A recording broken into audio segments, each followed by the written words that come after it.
Assalamualaikum warahmatullahi wabarakatuh. Alhamdulillahilladzi bi ni'matihi tatimmus shalihat wa bi fadlihi tanzilul barakat. Alhamdulillahilladzi allafa baina qulubina wa asbahna bi ni'matihi ikhwana. Asyhadu an la ilaha illallah wahdahu la syarika lah wa asyhadu anna Muhammadan 'abduhu wa rasuluh la nabiyya ba'dahu. Allahumma salli wa sallim ala sayyidina Muhammad wa ala alihi wa sahbihi ajma'in. Amma ba'du. Segala puji hanya milik Allah, segala puji hanya untuk Allah, Tuhan yang Maha Rahman dan Rahim, pemelihara, pencipta atas alam semesta ini. Hanya kepada Allah kita menyembah dan hanya kepada Allah kita memohon pertolongan.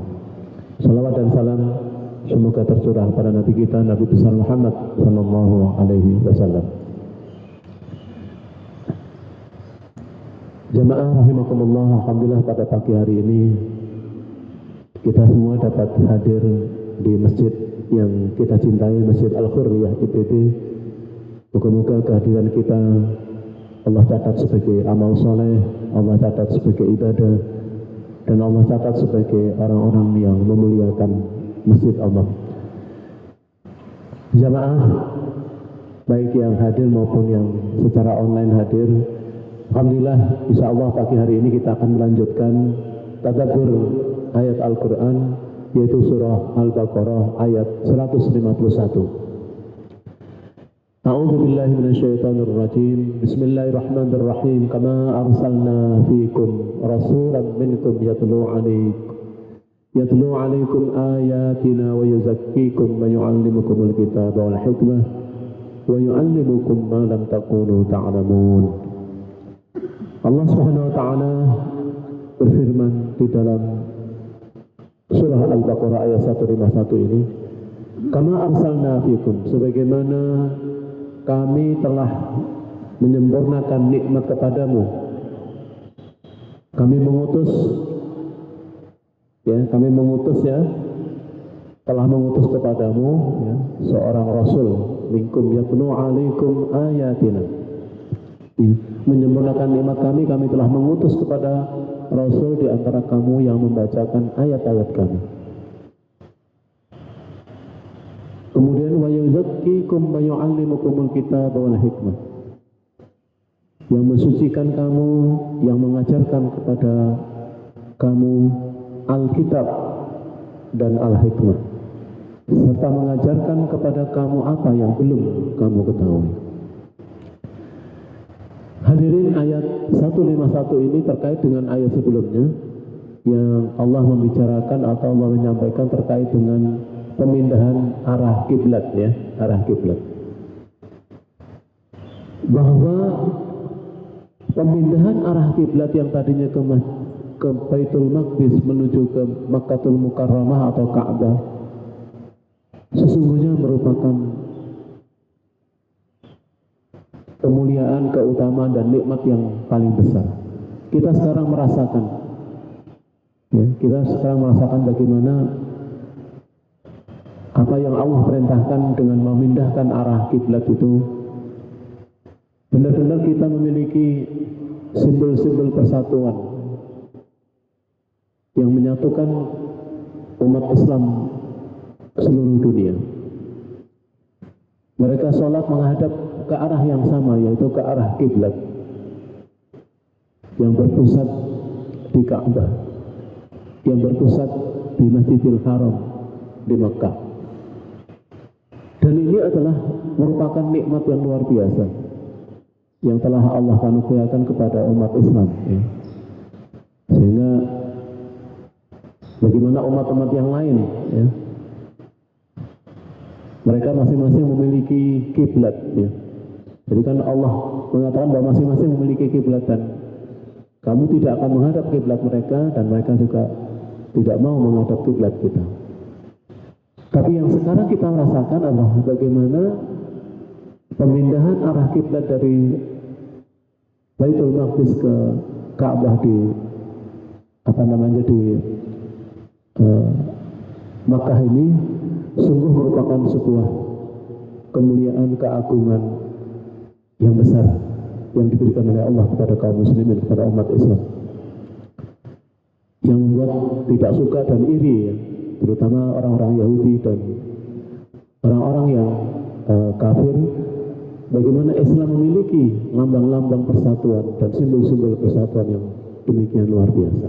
Ini adalah kenikmatan yang terbesar kedua. Kemudian kenikmatan terbesar kedua adalah Allah mengutus, ya, Allah mengutus kepada orang-orang umat Islam adalah yaitu Nabi terakhir, yaitu Nabi Muhammad SAW. Jadi diutusnya Nabi Muhammad SAW itu adalah dua di antara perwujudan doa Nabiullah Ibrahim. Karena dalam doa sebelumnya kan Nabi Ibrahim memohon agar ada Rasul yang membacakan ayat-ayat Allah kepada kaum muslimin.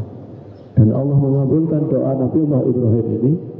Diutusnya Nabi Muhammad yang juga bagian dari cucu dari atau turunan dari Nabiullah Ibrahim alaihissalam dari jalur Nabi Ismail alaihissalam.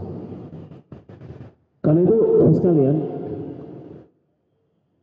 dipindahkannya arah kiblat menuju Ka'bah adalah nikmat yang besar, dan nikmat terbesar yang lain adalah diutusnya Nabi Muhammad. Jadi diutusnya Nabi Muhammad merupakan keutamaan, kemuliaan serta karunia yang besar bagi umat Islam.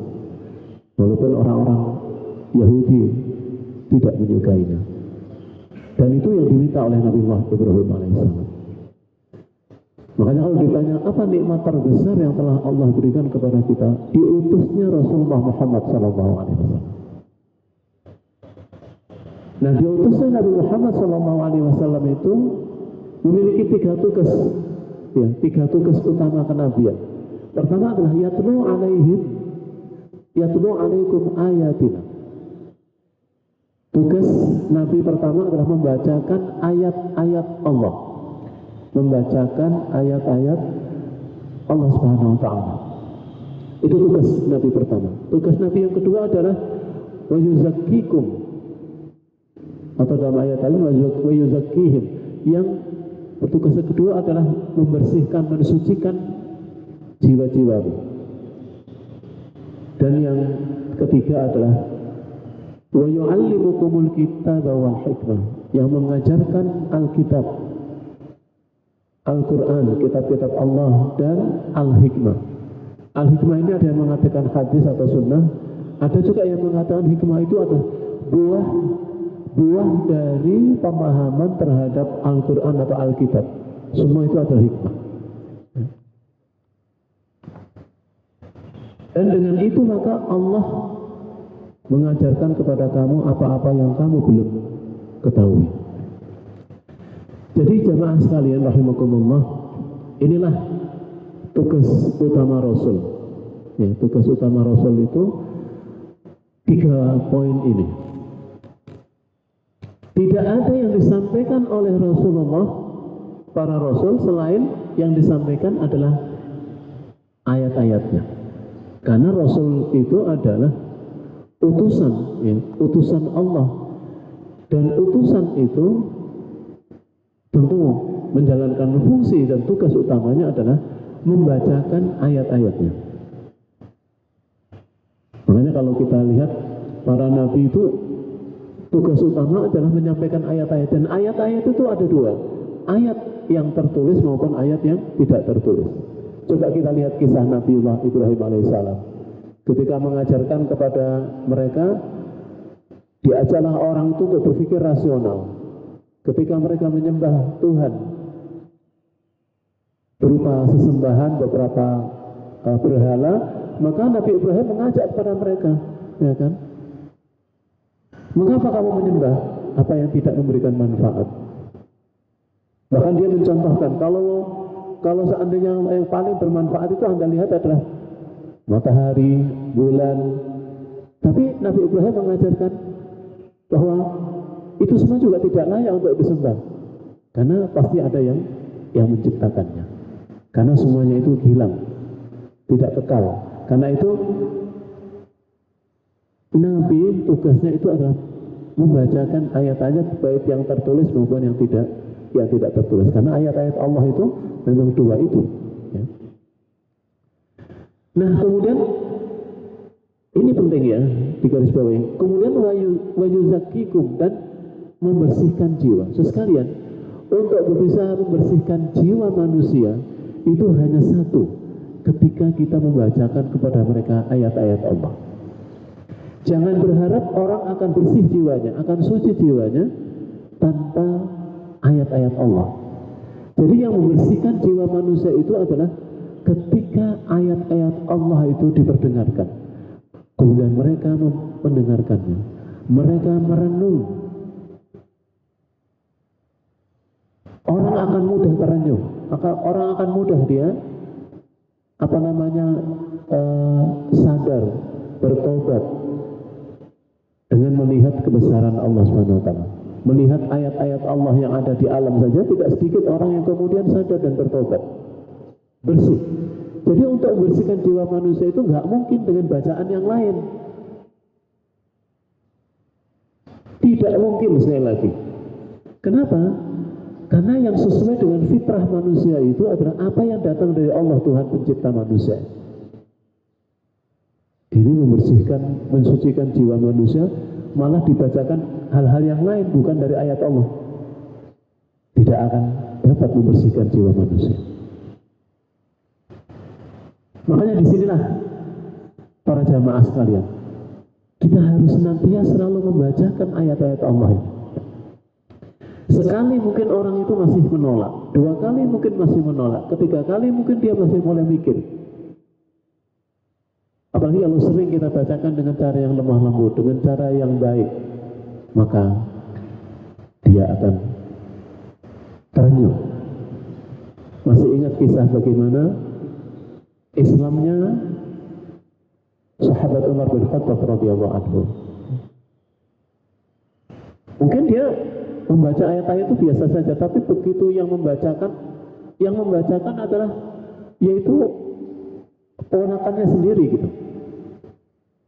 Yang biasanya dia marahi, dia bentak, tapi dia baca, orang itu mendengarkan. Abu Jahal misalnya, sering dikisahkan Abu Jahal itu. Abu Jahal itu kalau lewat rumah Nabi, kemudian mendengarkan Nabi Muhammad membaca Al-Quran, itu mereka Abu Jahal itu mengakui dia bahwa apa yang dibaca Muhammad itu benar. Maklum dia kan orang Arab ya, tahulah makna Arabnya itu. Walaupun baca Al-Quran itu bahasa Arab fusha. Itu dikisahkan Abu Jahal itu kalau lewat rumah Nabi, kalau Nabi sedang membaca ayat Al-Quran, waktu itu pas yang dibaca adalah surat At-Tin, kemudian Abu Jahal juga disertai dengan pengikutnya, dia mendengarkan sebentar. Sehingga sebagian yang mengikuti Abu Jahal itu mengatakan, wahai Abu Jahal, engkau menyuruh kami untuk memusuhi Muhammad. Tapi kalau Anda sendiri kalau mendengarkan apa yang dibaca Muhammad, Anda seperti tertegun gitu. Dia mengakui apa yang dibaca oleh Muhammad itu benar. Tapi masa saya ikut Muhammad, anak kemarin kira-kira. Saya kan pejabat, saya kan petinggi, saya nggak mau saya ikut Muhammad.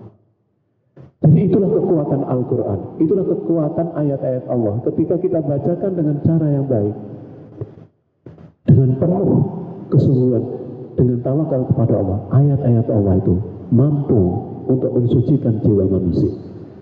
Dia akan terpuruk dan kemudian akan bertobat mengakui kebesaran Allah. Makanya kajian ayat-ayat Allah, kajian ayat-ayat kauniyah, tadabbur Al-Quran, ini adalah cara untuk membersihkan jiwa-jiwa manusia yang sudah mulai lupa Al-Quran. Kenapa? Karena tidak terbantahkan kebenarannya. Itu kan pertama. Karena Al-Quran itu kebenarannya mutlak. Belum ada orang yang mendengarkan Al-Quran kemudian komentar Al-Quran itu salah. Termasuk tadi Abu Jahal saja, Umar bin Khattab sebelum masuk Islam, kalau Umar bin Khattab begitu mendengarkan sekali saja langsung tertunduk kan. Kalau Umar bin Khattab itu jarang. Umar bin Khattab itu begitu mendengarkan ayat pertama saja yang dibaca langsung tertunduk. Mengapa? Itulah jamaah sekalian kekuatan Al-Quranul Karim. Makanya kalau kita sedang membaca Al-Quran itu disunnahkan kan, kita itu berwudu. Kemudian jangan lupa, wa idza quri'al Qur'anu fasta'id. Ketika kita membaca Al-Quran, fasta'id. Hendaknya kalian bermohon, berlindung kepada Allah dari godaan syaitan. Itu ada azabnya baca Al-Quran. Makanya kekuatan Al-Quran itu tidak akan pada ini. Kemudian satu peristiwa lagi yang penting. Pernah suatu ketika Rasulullah SAW minta sahabat untuk membacakan Al-Quran. Tolong bacakan kepadaku Al-Quran. Para sahabat kan malu gitu kan, nggak enak. Ya Rasulullah, Al-Quran ini turun kepada engkau. Masa mungkin saya membacakan Al-Quran di hadapan engkau ya Rasul? Ini para sahabat. Saking sopan santunnya, saking nggak enaknya, masa saya harus membaca Al-Quran di hadapanmu ya Rasulullah? Karena wahyu ini turun kepadamu. Apa kata Rasulullah? Ini dengarkan. Aku ingin mendengarkan Al-Quran dibaca oleh orang lain. Itu Nabi. Sehingga sahabat ini baca Al-Quran, Rasulullah itu mendengarkan. Kemudian ketika mendengarkan Al-Quran itu Rasulullah kadang-kadang mengeluarkan air mata. Sering mengeluarkan air mata ketika sahabat membacakan Al-Quran. Jadi Nabi saja itu masih menyuruh kepada sahabat kadang-kadang untuk membacakan Al-Quran kepadanya. Karena aku ingin mendengarkan Al-Quran dibaca oleh yang lain. Ini penting untuk saya garis bawahi. Jangan kita mengatakan bahwa saya nggak butuh orang lain bacakan Al-Quran kepadaku. Makanya tasmi' itu kan penting. Wa idza quri'a al-Qur'anu fastami'u lahu wa ansitu la'allakum turhamun. Ketika dibacakan pada Al-Quran, fastami'u, dengarkan. Malah perintahnya bukan hanya fastami'u. Fastami'u, kemudian yang kedua juga disuruh memperhatikan. Sehingga kamu mendapatkan rahmat dengan Al-Quran itu. Allahumma rahamna bil Quran. Ya Allah, berikan rahmat dengan sebab Al-Quran, dengan sebab membacanya, dengan sebab mendengarkannya, dengan sebab mentadabburkannya, dengan sebab mengajarkan. Jadi itu ya urutannya ya. Membacakan ayat-ayat Allah, maka orang yang mendengarkan akan mampu membersihkan atau akan terbersih jiwanya. Nah, kemudian yang ketiga, wa yu'allimukumul kitaba wal hikmah. Tugas Rasul yang ketiga itu adalah mengajarkan Alkitab, mengajarkan Al-Quran dan Al-Hikmah. Kenapa ini beda antara membacakan dengan mengajarkan? Jelas beda. Kalau membacakan kita hanya membacakan saja. Tapi kalau mengajarkan, inilah perintah kita untuk mentadabburi isi Al-Quran. Terus kalian ingin saya sampaikan pada kesempatan ini, kewajiban kita kepada Al-Quran itu adalah beriman kepada Al-Quran. Yang dikatakan beriman itu urutannya pertama, kita diperintahkan oleh Allah untuk mencintai Al-Quran. Yang kedua, diperintahkan kita untuk belajar membaca Al-Quran. Jangan sampai kaum muslimin tidak bisa membaca Al-Quran. Kita diperintahkan oleh Allah untuk membaca Al-Quran, belajar membaca. Kemudian berikutnya adalah diperintahkan untuk memperbaiki bacaan. Makanya ada istilahnya kan tahsin, gitu ya. Setelah kita belajar membaca, kita disuruh tahsin. Bahkan belajar membaca saja itu oleh Allah dikasih pahala. Mereka yang belajar membaca Al-Quran, kemudian sulit membaca awal kan, kalau bahasa Jawanya pelegak-pelegu gitu ya. Loh, pelegak-pelegunya aja dapat pahala. Pahalanya dua lagi ya. Yaitu pahala belajarnya dan pahala pelegak-pelegunya. Itu dapat pahala mas. Wah, biasa. Kemudian yang ketiga, jangan lupa memperbaiki bacaan, menghafalkan Al-Quran, kemudian juga mempelajari makna Al-Quran, lalu mempelajari tadabbur Al-Quran, kemudian belajar tafsir Al-Quran. Nah, yang terakhir ini adalah yaitu mengamalkan Al-Quran. Loh, bagaimana kita bisa mengamalkan Al-Quran kalau kita nggak mengerti, kalau kita nggak mentadabbur? Makanya mengajarkan Alkitab ini tugas Nabi. Ketika Rasulullah mengajarkan menerima wahyu dari Allah, maka langsung disampaikan oleh Rasulullah kepada para sahabat. Disitulah kemudian para sahabat itu mendapatkan penjelasan dari Rasulullah tentang ayat-ayat itu. Ya, tentang ayat-ayat itu disampaikan.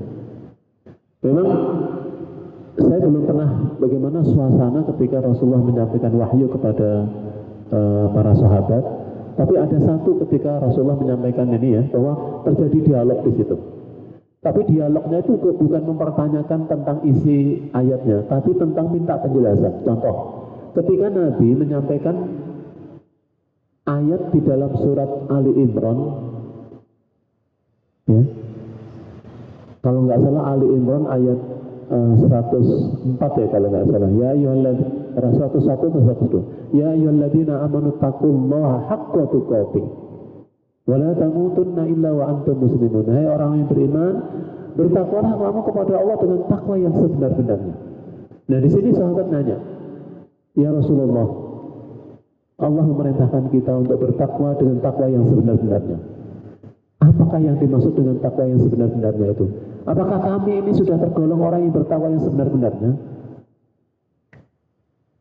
Nah, di situ Rasulullah ketika ditanya oleh sahabat, Rasulullah nggak bisa jawab. Nggak lama kemudian turunlah ayat, wattaqullaha mastata'tum. Bertakwalah kamu kepada Allah dengan sekuat tenaga. Jadi ketika Rasulullah menyampaikan wahyu dari Allah itu, kalau sahabat nggak ngerti nanya, kenapa? Karena harus mengerti. Makanya kalau kita sudah bisa belajar baca, kemudian memperbaiki bacaan, harus dilanjutkan, saudara. Renungi maknanya, pahami, sehingga kita dapat ilmu. Wa yu'allimukum ma lam takunu ta'lamun. Nabi atau para rasul itu mengajarkan kepadamu apa-apa yang belum kamu ketahui. Melalui apa? Melalui ilmu Allah, yaitu ayat-ayat kauniyah, ayat-ayat kauliyah, dari hikmah, dari tadabbur Al-Quran yang dibacakan oleh ayat-ayat dibacakan oleh Nabi. Sehingga ketika sahabat bertanya seperti itu, Nabi kalau nggak bisa jawab, Nabi juga diam. Kenapa? Nunggu penjelasan dari Allah Subhanahu Wa Taala. Begitu dijelaskan, wattaqullaha mastata'tum. Yang dikatakan takwa yang sebenar-benarnya itulah kamu bertakwa dengan sekuat tenaga yang kamu miliki. Karena memang pertanyaan sahabat ini cerdas banget. Kalau dikatakan sahabat itu sudah tergolong orang yang bertakwa yang sebenar-benarnya, mengapa masih ada perintah? Kan gitu ya? Kan ada perintah itu. Perintah disuruh bertakwa yang sebenar-benarnya. Tapi kalau para sahabat dikatakan sudah bertakwa yang sebenar-benarnya, atau dikatakan belum dikatakan bertakwa yang sebenar-benarnya, lalu takwa seperti apa lagi? Karena sahabat ini kan generasi terbaik. Tapi begitu ayat wattaqullaha mastata'tum, bertakwalah kepada Allah dengan sekuat tenaga. Sehingga begitu turun penjelasan ayat ini, apa yang para jamaah lihat? Para sahabat itu luar biasa ketakwaan dan peningkatan ketakwaannya. Yang punya harta makin meningkat infaknya kepada dakwah. Kemudian yang punya waktu, dia uangkan waktu untuk sebesar-besarnya dakwah. Sehingga para sahabat itu kalau ada waktu senggang di Madinah itu tugasnya apa? Tugasnya adalah menajamkan pedang supaya ketika Nabi itu sewaktu-waktu mengajak untuk berperang siap. Ya kan? Ya kita ya mestinya tugasnya belajar. Jangan sampai ada waktu yang kalau mahasiswa ya tugasnya harus belajar. Jangan menyia-nyiakan waktu yang baik-baik. Karena itu saudara sekalian, ini adalah sebuah karunia yang besar dari Allah Subhanahu Wa Taala kepada kita ya, bahwa jelas di sini jika umat Islam ingin agar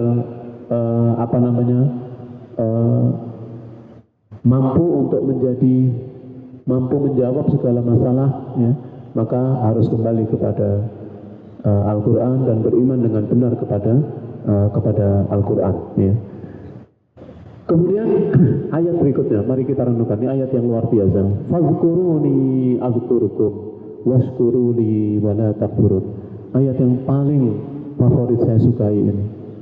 Fadhkuruni, karena itu ingatlah kamu kepadaku, kata Allah. Azkurukum, niscaya pasti aku ingat pula kepadamu. Washkuruli wala takfurun, dan bersyukurlah kepadaku dan janganlah kamu mengingkari nikmat-nikmatku. Ayat ini menarik sekali karena ayat ini ayat yang langsung gitu ya. Fadhkuruni adzkurukum. Kalau kamu ingat kepadaku, aku ingat padamu. Bukan begini, bukan fadhkuruni wa adzkurukum. Enggak ada lagi kalimat sambung lagi, enggak ada kata-kata sambung itu. Berarti langsung fadhkuruni adzkurukum. Kalau kamu ingat kepadaku, aku ingat kepadamu. Enak kan jawabannya? Masya Allah. Mengapa kita merasa sepi? Mengapa kita harus merasa sendiri? Karena apa? Karena sesungguhnya yang dibutuhkan adalah kita ingat kepada Allah. Ingatlah kepadaku, niscaya aku ingat kamu. Ini menunjukkan bahwa Allah memberikan kelebihan. Allah melebihkan umat Islam itu dengan jaminan selalu diingat oleh Allah. Nggak ada yang kita ini yang dilupakan oleh Allah. Cuman yang buat lupa siapa? Kita yang lupa kepada Allah. Kita yang suka melupakan Allah Subhanahu wa ta'ala. Masya Allah, ayat ini begitu indahnya.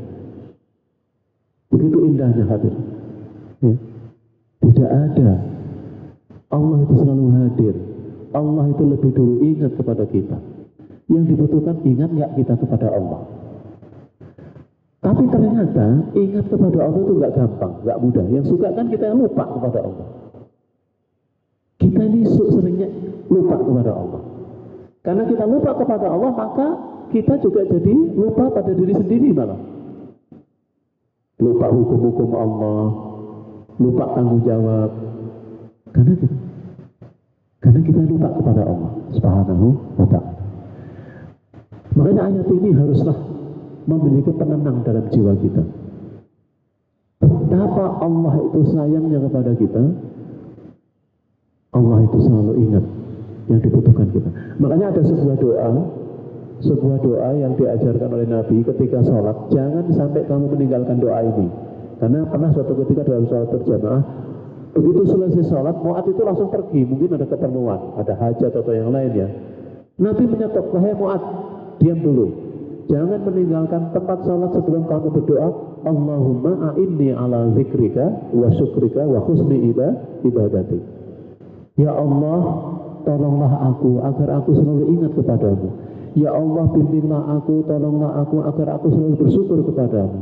Ya Allah, tolonglah aku agar aku selalu dapat memperbaiki ibadah kepadaku. Apa yang penting dari doa ini? Ternyata, ini penting. Ternyata untuk ingat kepada Allah itu harus kita minta kepada Allah. Kita harus selalu minta, ya Allah, bimbinglah aku agar selalu ingat kepadamu. Karena kita itu sering lupa kepada Allah. Padahal Allah selalu ingat pada kita. Coba kalau ingat nikmat Allah berupa kehidupan saja. Oksigen yang kita hirup, air yang kita minum, itu kalau dihargai berapa?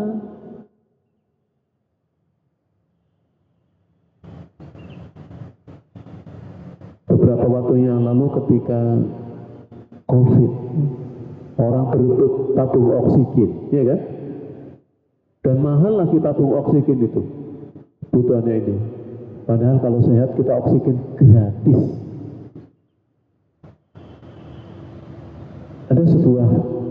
Ada sebuah taman di Jepang itu, di Tokyo itu ada satu hutan. Itu sampai ya hutan itu dipertahankan karena orang-orang katanya kalau pergi agak jauh gitu, jalan-jalan, sebelum jalan-jalan itu ada yang mampir ke hutan itu untuk menghirup udara segar. Atau sebelum pulang ke rumah mampir ke hutan itu untuk menghirup udara segar.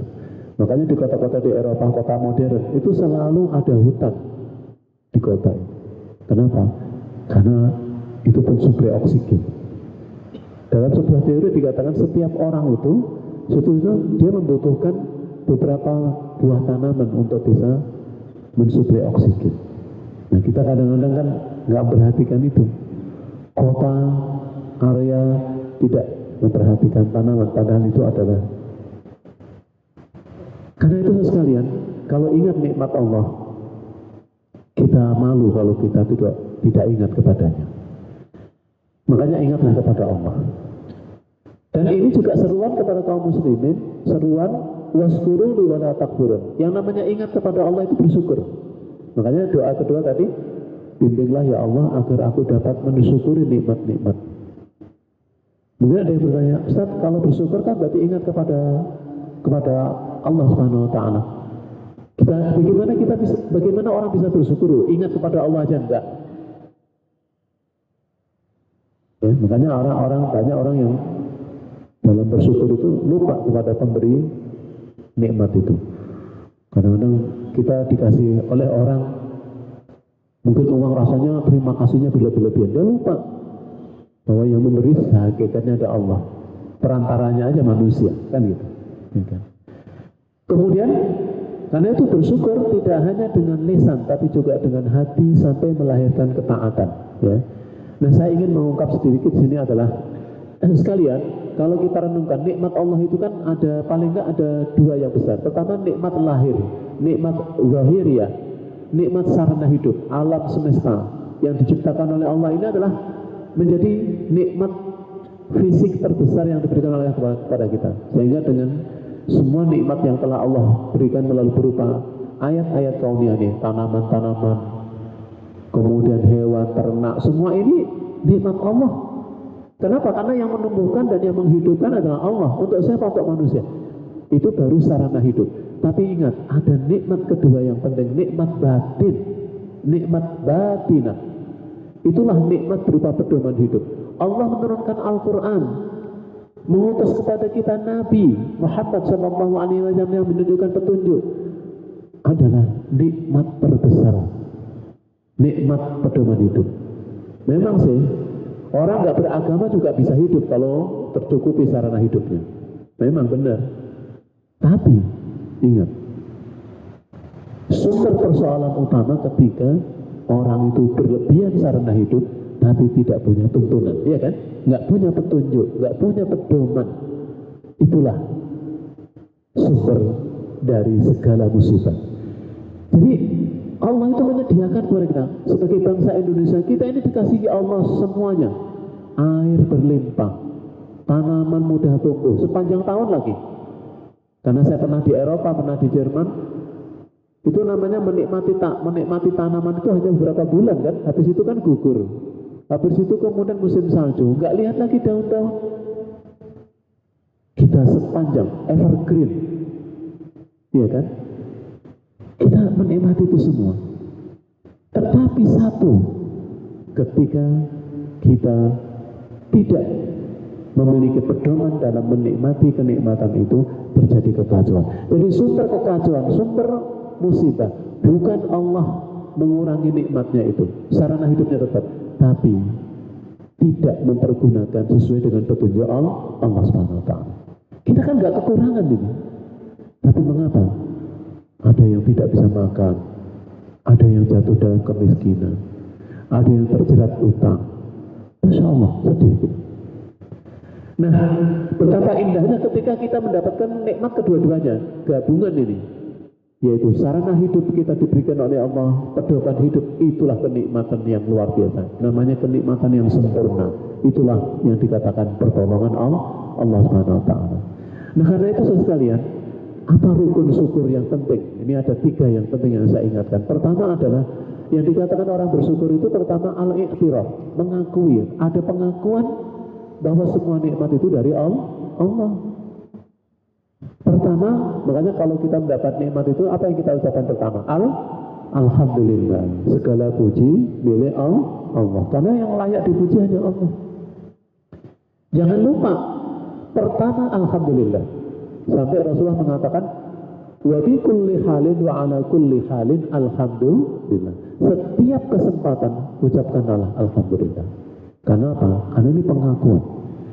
Yang kedua adalah at-tahaddus, berbagi, bersedekah. Ketika kita mendapatkan nikmat itu, saudara, maka nikmat itu jangan dinikmati egois, jangan untuk diri sendiri. Wa amma bi ni'mati rabbika faqaddis. Itu tahaddus itu dari kata faqaddis. Apa faqaddis itu? Berbagi, menyebarluaskan, bersedekah. Sehingga nikmat itu dirasakan orang lain, dan itulah kita ini dikatakan orang yang bertakwa. Wa amma bi nikmati rabbika faqaddis. Apabila nikmat yang kamu rasakannya kamu sebarluaskan. Dan yang ketiga, rukun syukur yang ketiga itu adalah at-ta'ah. Hendaknya nikmat yang kita dapatkan itu harus menambah ketaatan kita kepada Allah. Jangan sampai kita dapat nikmat malah lupa diri. Lupa diri, kalau lupa diri biasanya lupa daratan. Lupa darat, laut, udara, dan kepolisian. Makanya banyak masuk penjara, ya kan? Karena apa? Karena lupa. Padahal belum dikatakan bersyukur kalau tidak semakin meningkat ketaatannya. Tidak ada pengorbanan dalam dirinya. Contoh misalnya, Ustaz, saya sudah baca Alhamdulillah. Loh, kalau Alhamdulillah tapi sholat tidak semakin meningkat, kemudian tilawah Al-Qurannya semakin tidak meningkat, terus apa tanda bersyukur? Karena bersyukur itu harus ada tanda-tandanya, itu makin meningkatnya ketaatan kita kepada Allah Subhanahu Wa Taala. Karena itu saya ingatkan, ada tipe mensyukuri nikmat itu ada dua di sini, ya. Ada di situ ya, kelihatan ya. Ada dua tipologi dalam mensyukuri nikmat Allah ini. Coba kita lihat di sini. Kemudian ada dua contoh yang kontradiktif. Satunya adalah Nabi Sulaiman, satunya Qarun. Coba kita renungkan di sini. Ketika Nabi Sulaiman mendapatkan puncak kenikmatan dunia, beliau malah mengatakan, "Hadza min fadli rabbi liyabluwani a'ashkuru am akfur. Wa man syakara fa innama yashkuru li nafsi. Wa man kafara fa inna rabbi ghaniyyun karim." Ketika Nabi Sulaiman mendapatkan puncak kenikmatan, justru Nabi Sulaiman mengatakan, ini adalah karunia dari Tuhanku untuk menguji aku, apakah aku bersyukur ataukah aku kufur. Ingat itu. Dan Allah mengatakan, barang siapa yang bersyukur, maka sesungguhnya dia bersyukur untuk kebaikan dirinya. Dan barang siapa yang ingkar, yang kufur kepada nikmat, maka sesungguhnya Tuhanku maha kaya lagi maha mulia. Jadi itulah cara mensyukuri nikmat. Contoh Nabi Sulaiman. Kalau kita ini nikmat dibanding Nabi Sulaiman nggak ada apa-apanya kan? Oh, Nabi Sulaiman itu kerajaannya Ratu Balkisnya bisa terangkat, ya, dalam waktu sesaat, ya kan? Makanya cerita tentang online itu sudah nyampe zaman Nabi Sulaiman, ya kan? Kalau online kita kan cuman suara sama foto. Kalau Nabi Sulaiman online-nya itu fisiknya didatangkan, coba itu. Luar biasa. Ini berarti tantangannya, kita harus belajar ilmu sampai ke sana. Gimana caranya mendatangkan dalam waktu yang singkat. Coba kalau Qarun mendapatkan nikmat. Ini coba Qarun. Ketika Qarun mendapatkan harta yang sangat banyak, apa yang dikatakan Qarun? Nah ini, di dalam surat Al-Qasas ayat 78 itu. Dia malah mengatakan, sesungguhnya harta kekayaan yang aku dapatkan ini tidak lain kecuali dari hasil kehebatanku. Itu Qarun. Kan beda banget ya. Kalau Qarun mendapatkan nikmat, ini karena prestasi saya, karena ilmu saya. Kamu dapat itu karena saya bantu. Ini begini karena karyaku. Ini sombong banget.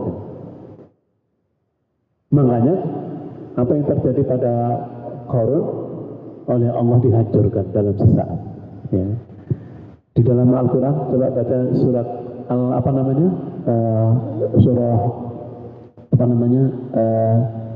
saya baca ya, supaya kita sama-sama paham. Surah Al-Qasas ya. Kita renungkan bersama-sama. Bagaimana sikap yang berbeda antara orang yang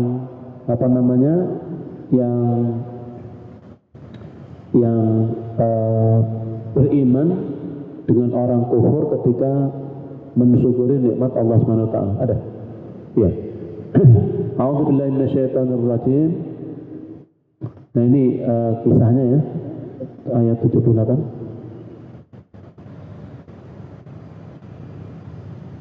Ya. Qala innama utituhu ala ilmin indi. Awalam ya'lam anna Allah qad ahlaka min qablihi minal qurun man huwa asyaddu minhu quwwah wa aktsaru jama'a wa la yus'alu an dzunubihimul mujrimun. Allah SWT berfirman, dia Qarun berkata, sesungguhnya aku diberi harta itu semata-mata karena ilmu yang ada padaku. Tidakkah dia tahu bahwa Allah telah membinasakan umat-umat sebelumnya yang lebih kuat daripadanya dan lebih banyak mengumpulkan harta, dan Allah dan orang-orang yang berdosa itu tidak perlu ditanya tentang dosa-dosanya. Ya, itu bagaimana sikap ini. Karena itu hadirin jamaah rahimakumullah, mari kita renungkan ayat yang luar biasa, yaitu tadi ya surah surah Al-Baqarah ayat 152. Fadhkuruni adzkurkum washkuruni wala takfurun. Masih ada apa? Nah, ayat berikutnya ya. Saya pelan-pelan ini mentadaburi ayat, muka-muka dengan begitu. Kemudian ayat 150, ayat yang sangat terkenal. Ya ayyuhalladzina amanu isbiru wasabiru. Ya ayyuhalladzina amanu ista'inu bis-sabri was-salah. Innallaha ma'as sabirin. Ya ayyuhalladzina amanu, wahai orang yang beriman, ista'inu. Ya, ista'inu. Bermohonlah kepada Allah ya dengan sabar. Dengan bersabar was-salah dan salat. Sesungguhnya sabar dan sholat itu adalah menjadi penolong. Jadi ista'inu, jadikanlah penolong sabar dan sholat untukmu. Mintalah kepada Allah dengan sabar dan sholat. Innallaha ma'as sabirin. Sesungguhnya Allah bersama, kalimat bersama, beserta orang-orang yang sabar. Ini hadirin menunjukkan bahwa perintah agar umat Islam selalu memohon pertolongan Allah Subhanahu wa taala dengan sabar dan sholat. Nanti kelihatan nih, mengapa harus sabar dan sholat? Kenapa? Karena memang sabar ini adalah kalimat yang banyak disebutkan di dalam Al-Quran berulang-ulang. Karena Allah mengetahui bahwa untuk melakukan kebaikan secara istiqomah, secara baik, itu membutuhkan usaha yang besar. Dan usaha yang besar itu hanya bisa kalau kita memiliki kesabaran. Jadi sabar ini, saudara sekalian, ini kalimat yang maknanya sangat dalam. Dan kita harus terus meningkatkan kesabaran. Karena sabar ini beragam. Mengapa harus sabar dan sholat? Karena sabar ini, coba Anda lihat, sabar itu sabar dalam ketaatan. Ketika kita akan melaksanakan perintah Allah kan butuh sabar ya. Kalau nggak sabar nggak mau kita. Anda sekarang sholat enak aja, pas subuh misalnya. Gimana kita mau bangun subuh untuk bisa mengalahkan itu? Harus memiliki kekuatan. Kami waktu di Jerman itu, kalau sudah musim winter ya, musim dingin, untuk wudhu itu luar biasa, perjuangan sekali. Karena dingin sekali gitu. Pokoknya males banget itu, karena dinginnya. Tapi ternyata untuk ketaatan itu butuh kesabaran, butuh kekuatan. Sabar dalam meninggalkan maksiat. Untuk bisa meninggalkan maksiat itu juga butuh kesabaran, karena maksiat itu selalu menarik hati kita. Butuh kesabaran. Kemudian sabar dalam kesulitan. Allah kadang-kadang menguji dengan berbagai kesulitan. Kita harus sabar. Sabar atas segala fitnah dan tipu daya. Sabar terhadap berbagai macam tipu daya berarti kita harus punya ilmunya, harus tahu ilmunya. Kita harus mengenal tipu muslihat. Kita harus bermohon kepada Allah. Sabar atas lambatnya pertolongan Allah. Kadang-kadang kita ini, kenapa pertolongan Allah belum juga datang? Kita kadang-kadang minta seperti itu. Padahal saudara-saudara kita di Palestina itu nggak memaksa kepada Allah. Allah akan menurunkan pertolongan sesuai dengan waktu yang tepat. Hanya Allah yang tahu kapan yang paling tepat. Jangan mendesak-desak Allah. Sabar atas sedikitnya pertolongan. Mungkin sabar atas sedikitnya golongan kita. Sabar atas gangguan orang lain. Mungkin harus sabar atas panjangnya jalan yang harus kita tempuh. Harus sabar dan sabar. Sabar itu beragam. Kenapa harus sabar dan sholat? Ini rahasianya. Ketika seseorang menghadapi semua ini, kesabaran kan bisa aja melemah, ya kan? Ketika kesabaran melemah, maka harus ditopang dengan sholat. Jadi sholat itu menguatkan kesabaran kita. Makanya perintahnya dari Allah, wasta'inu bis-sabri was-shalah. Ista'inu bis-sabri was-shalah. Ayatnya banyak sih ya, beda-beda. Ada yang ya ayyuhalladzina amanu isbiru wasabiru warabitu wattaqullaha la'allakum tuflihun. dalam akhir surat Ali Imran itu ayat juga yang paling selalu saya senangi. Hai orang-orang beriman, kuatlah sabar dan teruslah bersabar, jangan sampai kamu tidak bersabar. Jadi kesabaran ini menjadi sangat penting. Karena itu saya katakan, ketika usaha demikian sulit ketika usaha demikian sulit dan berat, terkadang kesabaran menjadi semakin lemah. Oleh karena itu harus diiringi dengan sholat. Dua-duanya ya. Sabar, tapi nggak sholat. Nggak bisa. Sabarnya loh. Jadi sholat akan mempertebal kesabaran. Sehingga umat Islam itu menjadi ridho, tenang, teguh, dan yakin. Karena itu Nabi Muhammad SAW, jadi ketika menghadapi kesulitan, beliau segera melakukan sholat. Ya. Coba di dalam surat Al-Muzammil itu kan, ya ayyuhal muzammil qumil laila illa qalila nisfahu aw inqus minhu aw qalila aw zid alaihi wa rattilil qur'ana. Terus ayat itu adalah perintah agar kita kum itu artinya berdiri untuk sholat. Karena itu berbanyaklah sholat, terutama sholat sunnah, agar kesabaran kita semakin tinggi, sehingga kita makin ridho, makin tenang, makin teguh, dan makin yakin dalam hidup ini. Karena sekarang ini luar biasa fitnah yang ada di depan kita, di luar kita luar biasa. Kalau kita kurang sholatnya, kurang kesabarannya, maka bisa jatuh. Demikian jamaah sekalian, moga-moga bermanfaat. Saya kembalikan kepada MC. Monggo.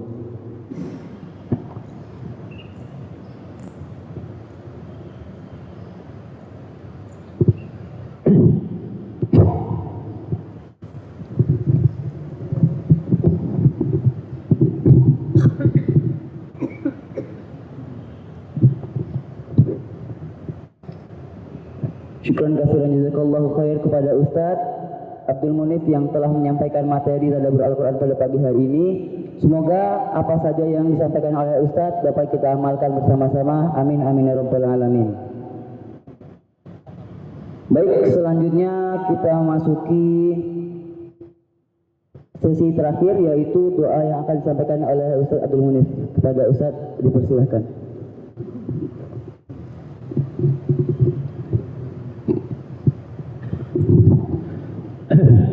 Mari kita bersama-sama bermohon kepada Allah Subhanahu wa taala. Moga-moga Allah senantiasa menguatkan jiwa-jiwa kita, meningkatkan kesabaran kita, sehingga kita menjadi orang-orang yang beruntung. Allahumma shalli wa sallim ala sayyidina Muhammad wa ala ali sayyidina Muhammad. Alhamdulillahi rabbil alamin. Allahumma a'inna ala zikrika wa syukrika wa husni ibadatik. Allahumma a'inna ala zikrika wa syukrika wa husni ibadatik. Allahumma ja'alna minas sabirin. Allahumma ja'alna minal muttaqin al-muqarrabin. Allahumma inna nas'aluka ilman nafi'a wa rizqan halalan tayyiban wa amalan mutaqabbala wa tijaratan lan tabura ya arhamar rahimin. Allahumma ighfir lana dhunubana wa liwalidina warhamhum kama rabbawna shighara wa li jami'il muslimina wal muslimat wal mu'minina wal mu'minat al ahya'i minhum wal amwat bi rahmatika ya arhamar rahimin. Allahumma a'izzal Islam wal muslimin. Allahumma ansur ikhwanana al muslimina wal mujahidina fi Palestin. Allahumma ansur ikhwanana al muslimina wal mujahidina wal mustada'afina fi Palestin wa fi kulli makan wa fi kulli zaman ya Allah ya rabbal alamin wa ya mujibas sa'irin. Rabbana atina fid dunya hasanah wa fil akhirati hasanah wa qina adzaban nar. Subhana rabbika rabbil izzati amma yasifun wa salamun ala mursalin alhamdulillahi rabbil alamin. Wassalamualaikum warahmatullahi wabarakatuh.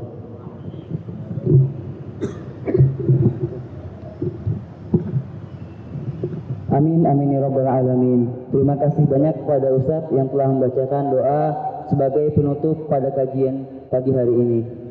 Selanjutnya saya selaku MC pada kajian pagi hari ini mohon maaf atas segala kekurangan dan kesalahan yang diperbuat oleh diri saya sendiri.